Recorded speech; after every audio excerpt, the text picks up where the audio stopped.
Hey everybody, happy weekend, best time of the week.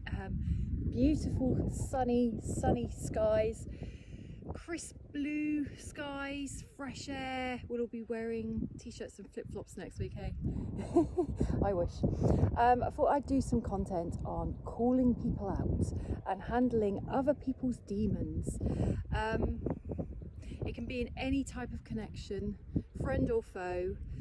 Sometimes we can see people's behaviours maybe more clearly than they can see theirs, and if we can guard ourselves from falling too deeply into emotions when we're having some kind of situationship with somebody, and be able to see behaviours and clearly, are we then able to call people out? So we might be able to see the demons that other people are carrying. We might be able to see it clearly, and it might not be clear for them because they might not be aware of them.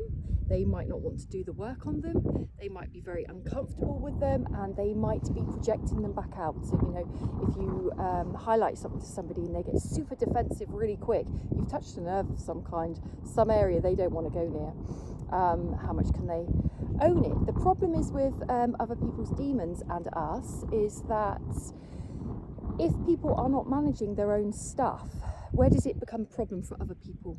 Where does it impact other people's happiness? Where does other people start to be scapegoated for other people's discomforts? Where does a lack of self-awareness become a place for projecting their pain and experiences out onto others rather than own it themselves, consciously or unconsciously? So one way in this is to really kindly call people out on their behaviours. Not an easy thing to do. It's not something I love doing, and it's not something I go around looking for either. There can be some avoidance in there, but when we call people out, it's because we're aware of something that might be destructive for others, harmful for others, hurtful for others, and we can see that maybe that person is not owning their stuff. They're not being accountable. They're not going, you know what, that's mine, or you know what, I'm acting in certain ways, I have certain behaviours because actually I'm really hurting, or even I'm sorry that I offended you that way, or for example, we might need to call people out on offloading their stuff.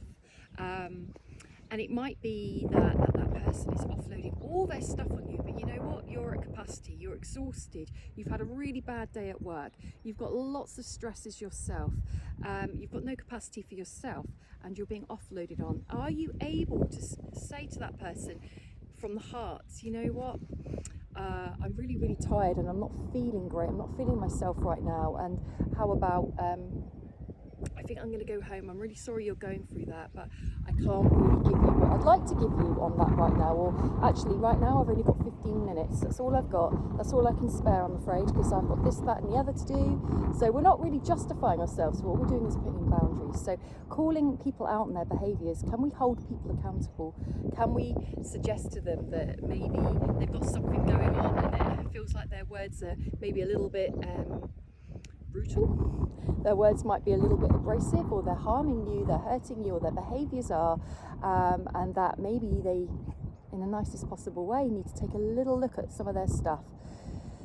When we call people out, we kind of get it out of us, that we're not sitting there in a lot of discomfort with what we're on the receiving end of, what we're having to listen to, what we feel we're having to go through. And when we call others out, we're being accountable for ourselves, saying, I'm not okay with that, I don't want to take that on board, that's upsetting me, I don't have the time for it right now, I don't have the capacity for it right now, or do you think you might need to look at that a little bit because that behaviour is X, Y or Z? It's so courageous to be able to do that, and I always say to people, when we do it from the right place and we're kind, we're actually helping that other person, we're helping them to be given an opportunity to realise that maybe how they're acting isn't for their best good, isn't for their highest good, isn't them making them too popular right now, isn't this, isn't that. So it's beneficial for them as well, as long as we do it from here. It's okay to own anything. It takes courage, but you're also being accountable for yourself and how you're feeling. And really, it comes down to you. Have a great weekend, everybody.